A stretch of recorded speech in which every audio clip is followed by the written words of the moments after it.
은퇴 후 찾아오는 정년 우울증. 그냥 쉬어서 생긴 게 아닙니다.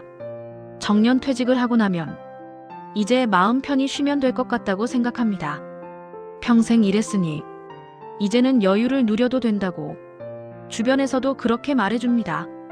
그런데 막상 은퇴하고 나서 이상하게 마음이 가라앉고 아침에 눈 뜨는 게 부담스럽고 아무것도 하기 싫어지는 분들이 많습니다. 내가 왜 이러지? 이제 편해질 줄 알았는데 왜 더 우울하지? 많은 분들이 이 감정을 말로 설명하지 못한 채 혼자만의 문제라고 생각합니다. 하지만 분명히 말씀드리겠습니다. 이건 개인의 의지 문제도 마음이 약해서 생긴 문제도 아닙니다. 오늘은 은퇴 후 많은 분들이 겪는 정년 우울증이 왜 생기는지, 그리고 이 상태를 어떻게 극복해 나갈 수 있는지 차분하게 이야기해 보겠습니다. 정년 이후 이런 변화 겪고 계신가요? 아침에 일어날 이유가 없어졌고 하루가 너무 길게 느껴집니다. 출근하던 시절엔 바쁘다고 느꼈던 하루가 지금은 텅 빈 느낌으로 다가옵니다. 집에 있어도 편안하기보다는 괜히 눈치가 보이거나 내가 쓸모없는 사람이 된 것 같은 생각이 들 때도 있습니다. 가족에게 말하려 해도 이제 쉬면 되잖아. 다들 그렇게 살아. 라는 말이 돌아올까봐 입을 닫게 됩니다. 병원에 가보자니 정신과라는 말이 부담스럽고 약을 먹어야 할까봐 더 망설이게 됩니다. 이런 생각을 하는 분들이 생각보다 정말 많습니다. 그리고 중요한 건 이 감정이 당신만의 문제가 아니라는 점입니다. 정년 우울증에 대해 많이들 이렇게 생각합니다. 일 안에서 생기는 거다. 집에만 있으니까 그런 거다. 취미 하나 만들면 해결된다. 그래서 억지로 산책을 해보거나 취미를 시작해보지만 마음은 쉽게 나아지지 않습니다. 그러다 보니 역시 나는 안 되나 보다. 성격 문제인가 보다. 이렇게 스스로를 탓하게 됩니다. 하지만 이건 정년 우울증을 너무 단순하게 본 생각입니다. 정년 우울증은 시간이 많아져서 생기는 게 아니라 역할과 정체성이 갑자기 사라지면서 생기는 경우가 많습니다. 우리는 평생 어떤 역할 속에서 살아왔습니다. 회사원, 기술자, 관리자, 책임자. 이 역할은 단순히 월급을 받는 수단이 아니라 내가 사회에서 어떤 사람인지를 정의해주는 기준이었습니다. 그런데 정년과 함께 이 역할이 하루아침에 사라집니다. 몸은 아직 괜찮은데 쓸 곳이 없는 느낌, 필요 없어졌다는 느낌이 마음을 먼저 무너뜨립니다.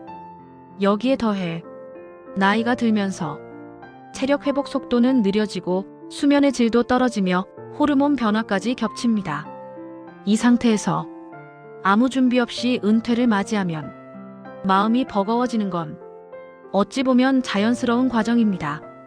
여기서 중요한 사실이 있습니다. 정년 우울증은 시간이 지나면 저절로 나아지는 문제가 아닐 수도 있다는 점입니다. 그냥 두면 무기력, 불면, 식욕 저하, 기억력 저하로 이어지고 심하면 우울증으로 굳어질 수 있습니다. 하지만 이걸 이해하고 대응하는 사람과 그렇지 않은 사람의 차이는 몇 달, 몇 년 후 삶의 모습에서 분명히 드러납니다.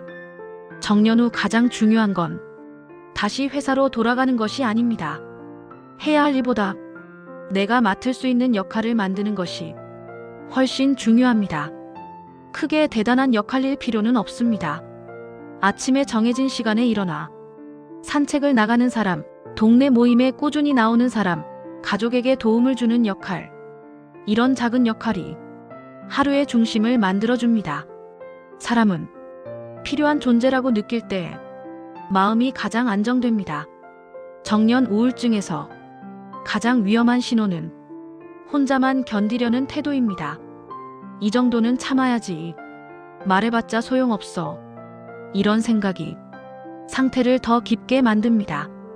가족이든 친구든 혹은 전문가든 누군가에게 지금 상태를 말하는 것만으로도 마음의 무게는 확 줄어듭니다. 필요하다면 상담이나 진료를 받는 것도 부끄러운 일이 아닙니다. 몸이 아프면 병원에 가듯 마음이 지치면 도움을 받는 게 자연스러운 일입니다. 비슷한 시기에 은퇴한 두 사람이 있다고 가정해 보겠습니다. 한 사람은 이제 끝났다는 생각으로 집에만 머물며 하루를 흘려보냅니다. 다른 한 사람은 크게 무리하지 않으면서도 정해진 루틴과 작은 역할을 만들어갑니다. 처음엔 비슷해 보여도 1년이 지나면 두 사람의 표정과 말투, 삶의 밀도는 확연히 달라집니다. 이 차이는 능력의 차이가 아니라 대응 방식의 차이입니다. 오늘 이야기의 핵심을 정리해 보겠습니다. 첫째, 정년 우울증은 의지가 약해서 생기는 문제가 아닙니다.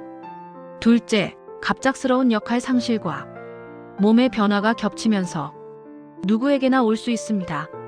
셋째, 작은 역할과 연결, 그리고 도움을 받는 선택만으로도 충분히 극복할 수 있습니다. 은퇴는 삶의 끝이 아니라 형태가 바뀌는 시기입니다. 조금 낯설고 불안할 수 있지만 혼자서 견뎌야 할 이유는 없습니다. 이 영상이 지금의 마음을 조금이라도 이해하는데 도움이 되었으면 합니다. 영상이 도움이 되셨다면 구독과 좋아요로 앞으로도 시니어 건강 이야기 함께 해주세요. 여러분은 은퇴 후 어떤 점이 가장 힘들게 느껴지셨나요? 댓글로 남겨주시면 다음 영상에서 그 이야기부터 이어가 보겠습니다.